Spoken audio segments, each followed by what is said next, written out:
अक्सर ऐसा होता है कि जब कोई महिला काफ़ी लंबे समय से ट्राई कर रही होती है कंसीव करने के लिए और उसको कंसीव ना हो पा रहा हो, तो ऐसी कंडीशन में जब उसका ओवुलेशन पीरियड बीत जाता है तो उसको बीतने के बाद और पीरियड्स आने से पहले ये जो बीच के 14-15 दिन होते हैं, इन दिनों में हमेशा उसके माइंड में यही टेंशन बनी रहती है कि इस बार उसने कंसीव किया होगा या नहीं किया होगा।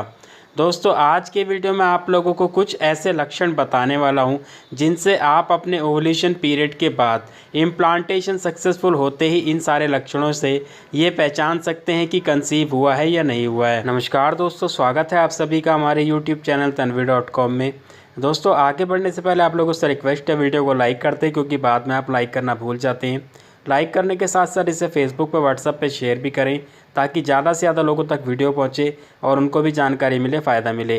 तो चलिए शुरू करते हैं। सबसे पहले दोस्तों, आप लोगों को ये पता होना ज़रूरी है कि किसी भी महिला के शरीर में प्रेगनेंसी के लक्षण कब नज़र आते हैं और किन कारणों की वजह से नज़र आते हैं।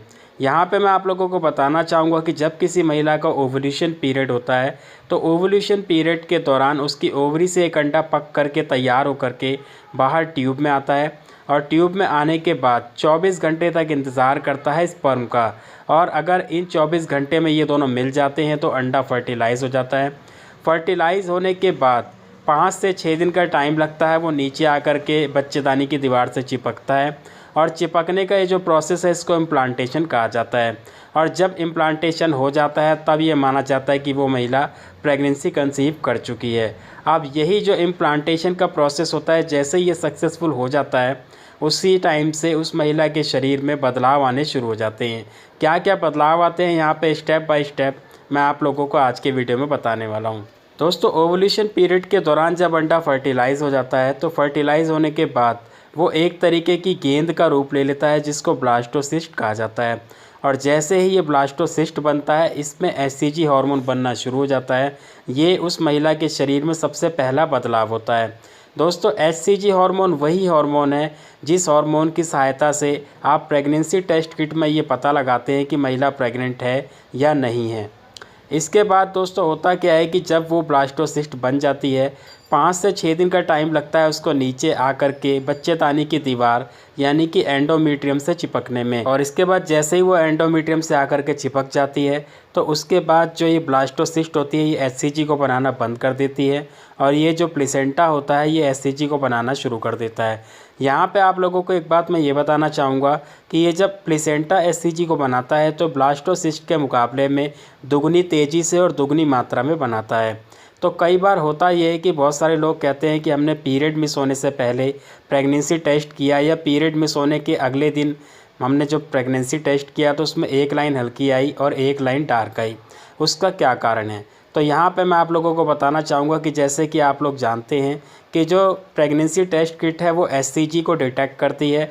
तो जब आपके शरीर में एचसीजी की मात्रा कम होगी तो प्रेगनेंसी टेस्ट किट में जो लाइन आएगी वो हल्की आएगी, और वही जब एचसीजी की मात्रा ज़्यादा बनने लग जाएगी तो वही लाइन जो है डार्क हो जाएगी। एचसीजी की मात्रा धीरे धीरे ज़्यादा कब होती है, जैसे जैसे प्रेगनेंसी का समय आगे बढ़ता चला जाता है। इसीलिए अक्सर यही कहा जाता है कि जब भी आप प्रेगनेंसी टेस्ट करें तो पीरियड मिस होने के बाद कम से कम 7 दिन का इंतज़ार करें।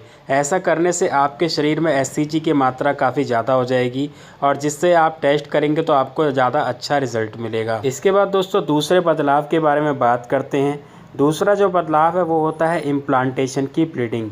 यहाँ पे आपको ध्यान देने की ज़रूरत है क्योंकि ये बहुत बड़ा बदलाव है जिसकी वजह से अक्सर महिलाओं को कन्फ्यूज़न हो जाती है और प्रेग्नेंट होते हुए भी उनको कोई ना कोई गलती होने की वजह से उनकी रुकी हुई प्रेगनेंसी भी ख़राब हो जाती है।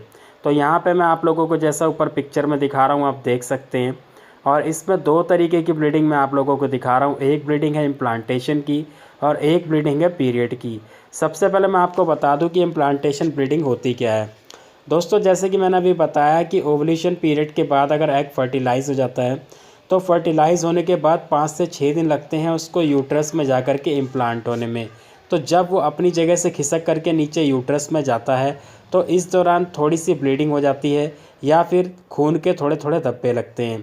ये जो धब्बे लगते हैं ये कुछ घंटों के लिए 1 दिन तक चल सकते हैं, या फिर कई महिलाओं को थोड़ा सा ब्लड फ्लो बढ़ जाता है तो ये जो ब्लड निकलेगा ये ज़्यादा से ज़्यादा 2-4 घंटे 6 घंटे के लिए, या फिर अगर इससे भी ज़्यादा होगा तो 1 दिन के लिए होगा, इससे ज़्यादा नहीं होगा। दूसरी चीज़ यहाँ पे देखने वाली ये है कि जैसे कि आप सामने पिक्चर में देख सकते हैं, इम्प्लांटेशन ब्लीडिंग में जो धब्बे दिखाए गए हैं इसका जो कलर है, कलर को आप ध्यान से देखिए, डार्क ब्राउन कलर है। जबकि पीरियड की जो ब्लीडिंग होती है उसका जो कलर होता है वो लाइट पिंक हो सकता है या रेड हो सकता है, लेकिन डार्क ब्राउन कलर नहीं हो सकता है। और जो पीरियड्स की ब्लीडिंग होती है उसका फ़्लो तेज़ होता है और वो ऐसे दाग धब्बे उसमें नहीं लगते हैं, वो पूरे तरीके से खुल करके ब्लीडिंग आती है। तो ये डिफ़रेंस आपको देखना और समझना ज़रूरी है ताकि आप कोई ऐसी गलती ना कर सके जिससे आपकी प्रेगनेंसी ख़राब हो। तीसरा बदलाव है दोस्तों बॉडी टेम्परेचर का हाई होना। बहुत सारी महिलाएं पीरियड मिस होने से पहले शिकायत करती हैं कि उनको बुखार जैसा महसूस हो रहा है, जबकि उनको बुखार नहीं होता है। होता यह है कि इम्प्लांटेशन सक्सेसफुल होते ही उनके शरीर में प्रोजेस्टेरॉन हार्मोन काफ़ी तेज़ी से बढ़ना शुरू हो जाता है। ये जो हार्मोन होता है दोस्तों प्रेगनेंसी को सेफ़ रखने के लिए बनता है और पूरे 9 महीने तक उस महिला की बॉडी में एक्टिव रहता है।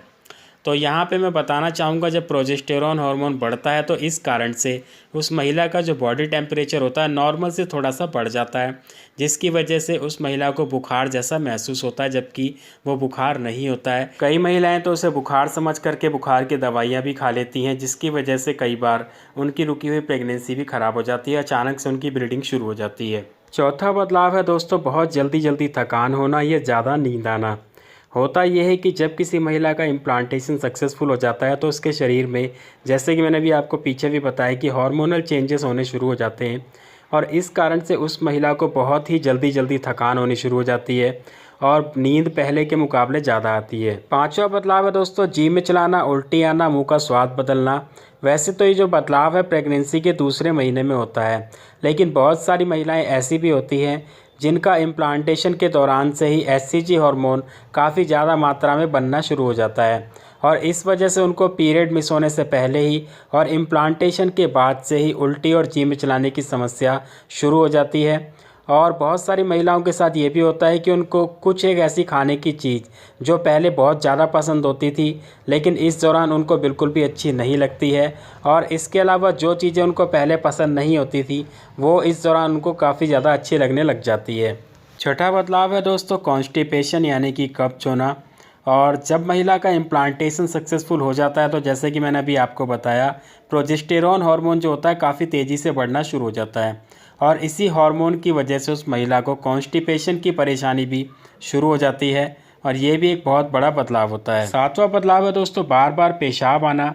और यहाँ पर आप लोगों को एक बात ये ध्यान रखनी है कि अगर बार बार पेशाब आ रहा है और पेशाब के साथ दर्द हो रहा है और जलन हो रही है तो ये ध्यान रखें कि ये प्रेगनेंसी का लक्षण नहीं है, ये यूटीआई का लक्षण हो सकता है, यानी कि यूरिनरी ट्रैक्ट इन्फेक्शन, जिसमें जलन होती है, दर्द होता है और बार बार पेशाब आता है। लेकिन अगर जलन और दर्द नहीं हो रहा है, सिर्फ आपको बार बार पेशाब आ रहा है तो ये प्रेगनेंसी का लक्षण है। आठवां लक्षण है दोस्तों चक्कर आना। वैसे तो चक्कर आने की जो समस्या है ये प्री मेंस्ट्रुअल सिंड्रोम में भी होती है, लेकिन यहाँ पर आप ये ध्यान रखें कि अगर प्री मेंस्ट्रुअल सिंड्रोम की वजह से चक्कर आएंगे तो पीरियड्स आने के बाद वो चक्कर आना बंद हो जाएंगे, लेकिन अगर प्रेगनेंसी की वजह से चक्कर आएंगे तो ये आगे जो है 2 से 3 महीने तक रह सकते हैं। नौवां बदलाव है दोस्तों पेट के सबसे निचले हिस्से में पेल्विक मसल में भारीपन रहना, दर्द होना, सूजन आना और खिंचाव आना। क्योंकि जो भ्रूण होता है वो अपनी जगह बना रहा होता है, इस वजह से ये सारी परेशानी आती है। यहाँ पे एक चीज़ बताना चाहूँगा, ये जो समस्या है कुछ महिलाओं में पीरियड मिस होने से पहले और इम्प्लांटेशन के बाद होती है, लेकिन कुछ महिलाओं में ये समस्या पीरियड मिस होने के बाद होती है। 10वां और आखिरी बदलाव है दोस्तों ब्रेस्ट में पेन होना। जब कोई महिला कंसीव कर लेती है तो इम्प्लांटेशन के बाद से ही हार्मोनल चेंजेस की वजह से उसकी ब्रेस्ट में भी बदलाव आने शुरू हो जाते हैं। कुछ महिलाओं के साथ तो ऐसा भी होता है कि ब्रेस्ट की स्किन इतनी ज़्यादा सेंसिटिव हो जाती है कि हाथ से टच करने पे उनको सूजन और दर्द का एहसास होता है। इसके साथ साथ ब्रेस्ट का कलर भी चेंज होना शुरू हो जाता है, ब्रेस्ट में पेन बना रहता है। लेकिन यहाँ पे एक चीज़ बताना चाहूँगा, ये जो लक्षण हैं ये कुछ महिलाओं में तो इम्प्लांटेशन के बाद से दिखने शुरू हो जाते हैं, लेकिन कुछ महिलाओं में ये लक्षण जो है पीरियड मिस होने के बाद से दिखने शुरू होते हैं। तो आज के वीडियो में दोस्तों मैंने आपको बताया कि ओवुलेशन पीरियड के बाद अगर गर्भ धारण हो जाता है तो महिला के शरीर में कौन कौन से बदलाव आते हैं। उम्मीद है आप लोगों को मेरे द्वारा दी गई जानकारी पसंद आई होगी। वीडियो अच्छा लगा हो तो वीडियो को लाइक ज़रूर करें, साथ ही साथ इसे ज़्यादा से ज़्यादा शेयर करें और अगर चैनल पर नए हैं तो चैनल को सब्सक्राइब करें। इसके अलावा और कोई जानकारी चाहते हैं तो कृपया कमेंट बॉक्स में लिखें और मैं अगले वीडियो में आप लोगों के कमेंट का जवाब ज़रूर दूंगा। मिलते हैं अगले वीडियो में। धन्यवाद।